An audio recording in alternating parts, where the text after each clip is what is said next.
Alright everyone, good morning. So ang Tita Nora ay merong nag-comment sa akin sa comment section na paano daw magkabit ng garter. So ngayon, gagawa ko ito, pakita ko kung paano paglalagay ng maraming klase ang paglalagay ng maraming ways kung paano maglagay ng garter. So ito yung ginawa kong pantalon na garterize. So, tama-tama siya nagtanong. So ngayon ako gumagawa ng ayan. Yan yung nailayan niya. Ito yung pantalon. So maglalagay ako ng garter. Ang garter na pinadala niya ay 2 inches. Yan, 2 inches yan. So yung waistline niya ay 38. So ang gagawin ko, dahil ayaw niya masyadong masikip, so ginawa ko lang 16 and a half. Ito 16 or 33 inches ito kabuuan. Sinoble ko lang, so 16 and a half. So nandito na kasama ang allowance. Yan allowance niya. So ang kanyang waistline ay 38. Ito ay 16 and a half o 33. And then yan. So isang way na paggawa ng paglalagay ng garter, ipakita ko sa inyo ha. So ayan. Start na tayo, no? So ito, ayan, half inch, no? Half inch yung kanyang allowance. Half inch itong kabila half inch. So pasadahan natin muna. Ayan.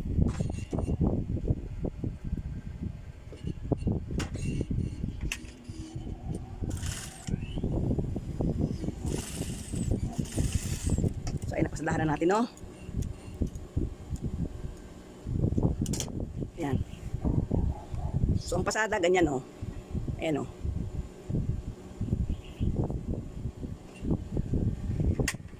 So ang una natin gawin ay i-divide natin sa 4. So ayan. Tandaan natin ito. Ito yung kabilang side. Lagyan natin ang tanda. Ayan. Tapos yan, at saka ito, ipaganyan natin. Yan, i-ganoid natin, iganyan natin sa kabila naman. Then yun. Ayan. Yan. So may mga guhit na siya. Diba? Guhit na. Next natin gagawin ay, so nakita nyo yan, oh. Nakita nyo yung aking pasada dito sa likod, yung all way round ng, so ganyan ko siya. Pagkatapos na mapasada mo ng isang pasadang ganyan, igaganyan mo siya. Pagkatapos pasadahan mo uli, no? Ayan yung pasada niya, igaganyan mo siya, oh. Ayan, tapos pasadahan mo uli para matibay siya, no? So next na gagawin ay ito. So ito yung baywang niya, oh. Ang laki, oh. Hatiin mo rin siya. Hatiin mo rin siya sa 4. So isa, ito yung harap, ito yung likod. So ipaganyan mo siya para ang division ng kuan ay pareho. So ito yung sa tagiliran.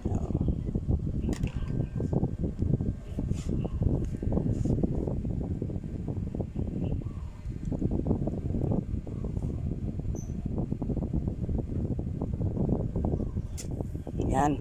So nahatin na natin, no? Natin. Likod, harap, tagiliran. Yun, tagiliran yun.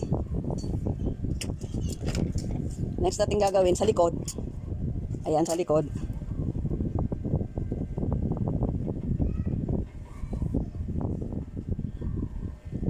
Ito yung likod. No? Yan ang likod. So, itatay mo yan dyan. Ayan. So mayroon siyang 3/4 na allowance para ipaganon siya. Pagka yung pasada mo na suhayin siya, yan yung pasada na sinasabi ko. Diyan yung ilalagay yan. Yan. Ipasada mo siya dyan.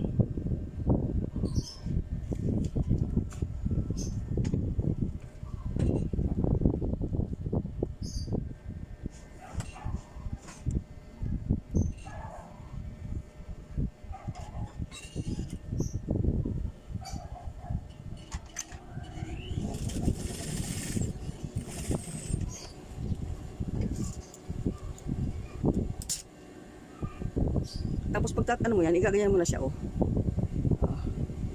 Igaganyan mo na siya. Ayan. So, ikakabit ulit natin itong isa. Dito. Ayan. Natin sa tagiri, no? Magpuan tayo ng report.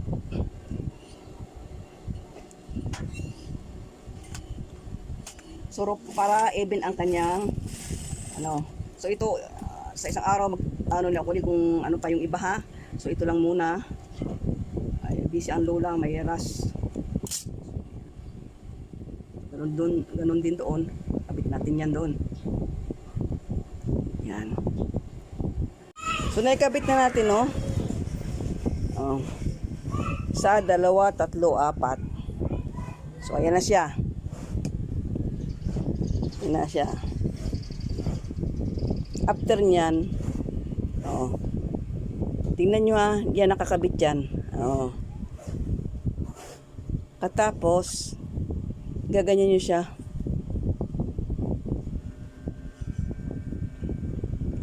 Yan. So, ito, lalagyan ng kaunting ganyan, no? Half inch lang inyong katas, maglagay lang kayo ng clearance dito para dyan na ipasada yung karayom ng makina o dito sa makina. Lagyan nyo lang ng ganun.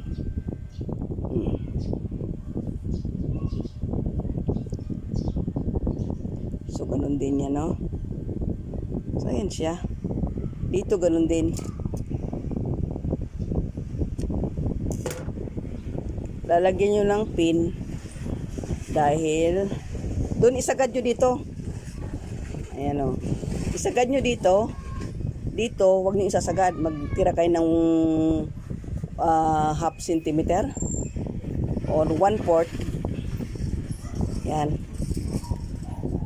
Para dyan ang pasada ng makina. So, lalagyan mo ng yan. So, ang tinuturo ko sa inyo ay basic. Kasi may nagtanong sa akin, eh. So, ito nga tinuturo ko para din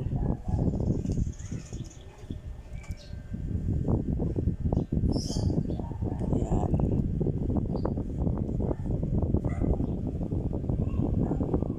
Yan pagkain, no? Yan.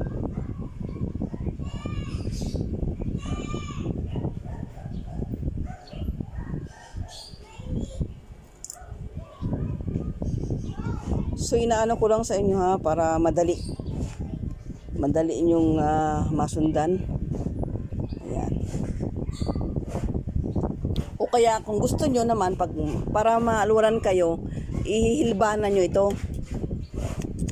Ihilbanan nyo or plansahin para meron kayong susundan, no?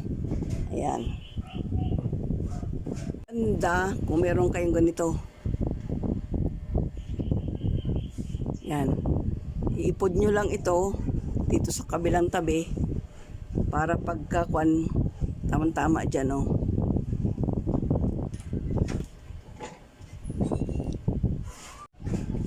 Sumura lang yan. Mura lang itong kuan na ito, itong pot.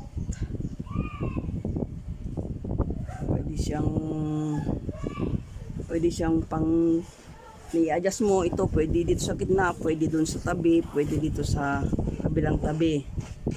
So, ito tinatawag na zipper pot. Ayan. So, yan.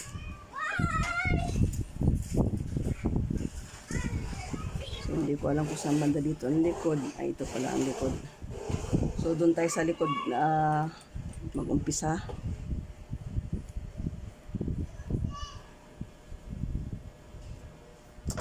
Ito naman yung likod. Ito yung likod. So, dito tayo mag-umpisa. Ayan.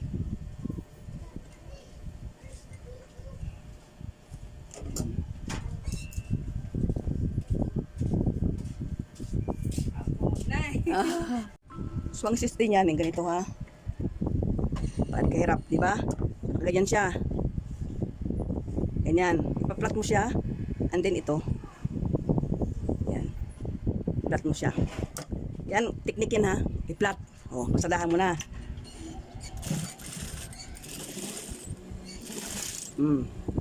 Tapos flat pa uli yan. So, pasada ka lang ng pasada. Kahit flat man siya. Yan. Para madali. Para hindi ka nahirapan. Ayan.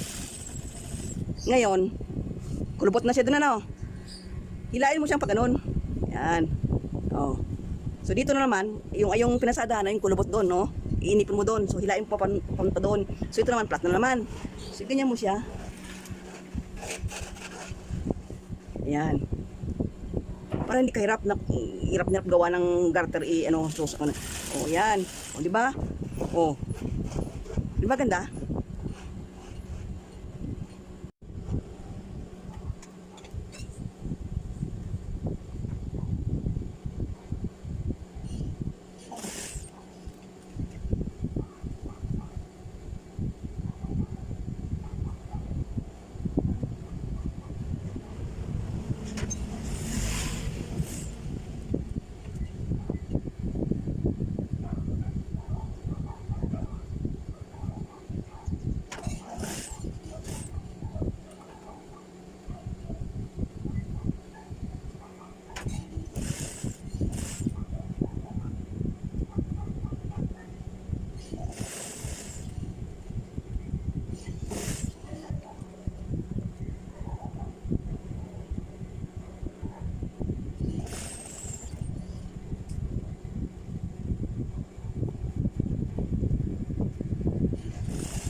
So ganyan ang paglalagay ng garter na manually.